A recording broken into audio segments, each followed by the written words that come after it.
Hello, my name is Lisa Shea, and this is part of my horror short story and author series. So this is for readers of horror and writers of horror. So I've got my cat Zuzu lying over on my mouse pad, so I have to lean across to be able to get to the mouse, but that's okay. She's being very peaceful and quiet and not eating wires right now, so that's a win in my book. So what we're going to talk today is about one of my horror short stories. This is My Mother's Watchful Gaze, and this is 23 pages long and 4457 words. It's available on Amazon and Kindle and such, and part of the compilation if you want to go read it first. Just know that there's spoilers in this video, so if you haven't read it yet and you want to read it without spoilers, then you should read it before we get started. So, in this story, we're dealing with Marguerite, who is a single woman, and she is all alone in an apartment which she used to share with her mother and with her grandparents. And like many of my other stories, Marguerite is a challenged person, and we're reading this in third person, which means that we refer to her as Marguerite instead of I. But we're still very deeply in Marguerite's head, and we're seeing everything from Marguerite's point of view, so it's an unreliable narrator in that Marguerite doesn't always understand the things that are happening to her because of her challenges. And while the previous stories of the parents were fairly cruel to the children, in this one I toned it back a bit, and the parents are reasonably good to Marguerite, but still not extraordinarily supportive, and you'll see as the story progresses what her life has ended up being. So she's trying to get into her apartment, and she's 35 years old, and she doesn't have anyone else in her life. It's just her and the empty apartment that she's maintaining for the memory of her family. And a flyer goes by saying that something is lost, but we don't know what is lost right now. So she goes into the door, and the first thing that she faces is a giant portrait of her mother, with large, luminous eyes. So her mother, Anastasia, was a beautiful woman. She was a flamenco-dancer, and she still dominates Marguerite's life, even though the woman has passed away. So Marguerite has a routine. Everything has a routine. She has as one of her challenges OCD, so she's very regimented in doing things in an exact certain way, exactly the same every time.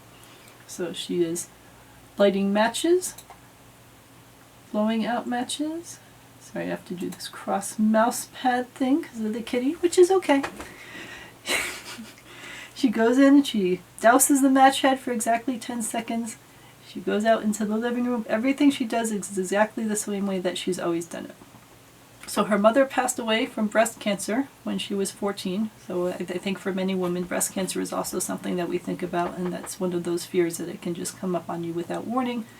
I've had several people in my life affected by breast cancer, and it is a pretty challenging situation to go through. So her mother had breast cancer, did not survive breast cancer, and it was just her and her dad, and then her dad passed away shortly after. So this was a big turning point in her life when she was fairly young. So now she spends all her time dusting her mother's photos, dusting her mother's trophies, dusting the house, and just caring for everything as a shrine to her passed away mother. So her mother loved to dance. Her mother would go off and dance without the rest of the family, so the entire rest of the family, including the father, would stay home, and the mother would be out enjoying life and then coming back as this larger-than-life figure. So each day has its own cleaning routine, and they are also a very religious family, so Sunday was solely dedicated to worshiping God. So we get more details that this is just a very regimented, quiet life, that she has no one else in her life.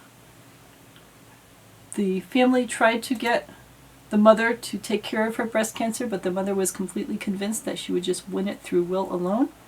And she had this idea that breast cancer was like bugs in her body. So it was like a physical infestation of bugs as far as the mother thought about it. But she did not make it through. So the daughter's going to bed, and every night she checks herself for breast cancer because she's had it in her family and she wants to make sure that she doesn't get it. And in fact, her mother wouldn't have more children because she's worried about passing down breast cancer to the children.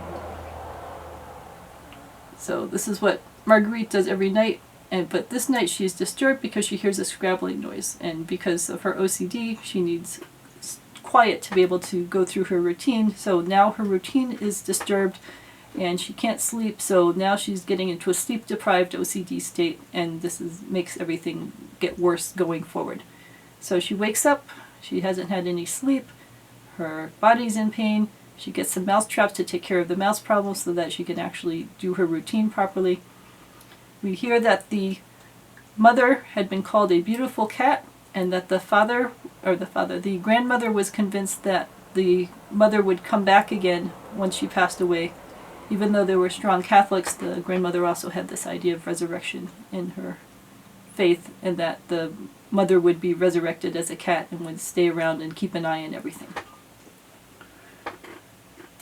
And Marguerite has the sense that her mother is always watching over her, not in a, I was going to say healthy, well I suppose healthy is a good enough word, not in a caring and compassionate way, but in a I want to make sure that you're doing the right thing, and I'm going to keep an eye on you to make sure that you're doing the right thing. So Marguerite sets out the traps for the mouse so that the mouse stops bothering her. She sits there dusting every single portrait, dusting every single treasure, and there's pictures of Anastasia all around. We don't get a sense that there's pictures of the heroine all around the house. It's all about Anastasia and Anastasia's life. So once again, there's the scrabbling noises, and the traps are not working, so once again she doesn't get to sleep, so she's just going into a full state of exhaustion and sleep deprivation, which we know brings on hallucinations and impaired mental states, where she's already started with an impaired mental state. So she can't remember what day of the week it is. She goes in and she sees that pictures of her mother with her beloved guitar players, and there's a particular guitar player that the mother was always with, who's a pale man with gold-flecked eyes. Excuse me. So this relates because we also know that Anastasia has pale features and gold-flecked eyes. So it seems to be that her mother had an affair with this guitar player, and that was who the daughter is the child of. So all of these other things that she is maintaining shrines for, the grandparents and the father, aren't even blood relations to her, so her family has got all sorts of confusing things going on with it. But it's all about the mother, so the rest of them don't even really matter that much. So once again, there are scrabbling noises, there are tiny claw noises, and there are mewing noises. So one should think at this point maybe it's not a mouse, maybe it's a cat, since her mother was going to come back as a cat, but the mouse trap gets it. So now there is no longer the cat. We could say is the resurrection of the mother.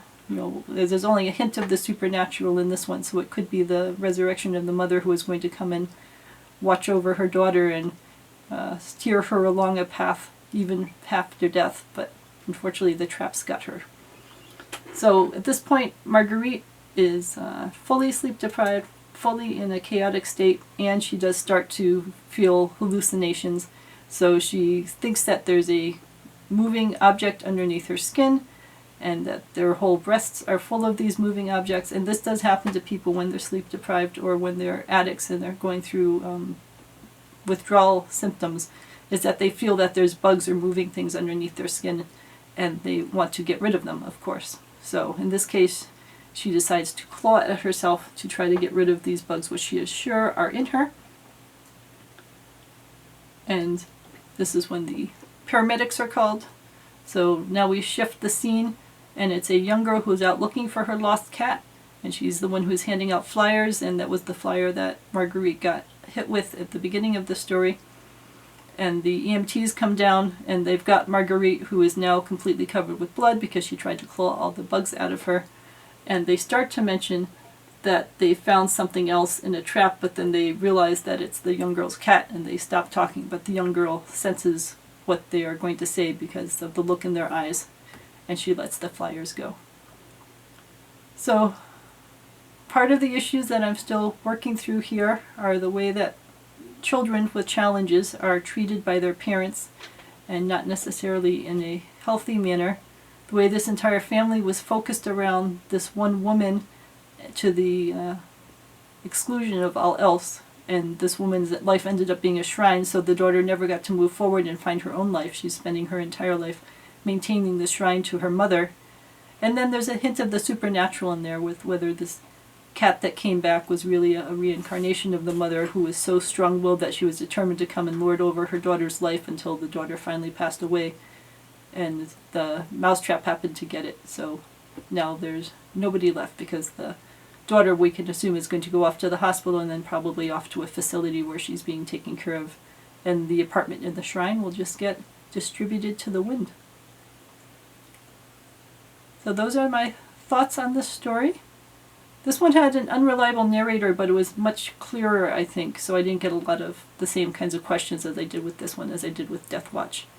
But there's still some aspects in there that people had some questions about, so hopefully I answered those with this video. Let me know if you have any other questions in the comment, or if you've written similar kinds of stories where it's about a departed person in a family still casting a long shadow over the people who remain. Let me know what you're working on, if you need any help working on some aspect of it. Be sure to like and subscribe to the channel so you can see when I post more videos about the different stories I'm working on. And we'll see if Zuzu wakes up for the next video to chime in, or if she's just going to keep snoozing, which would be lovely. Alright, have a good evening.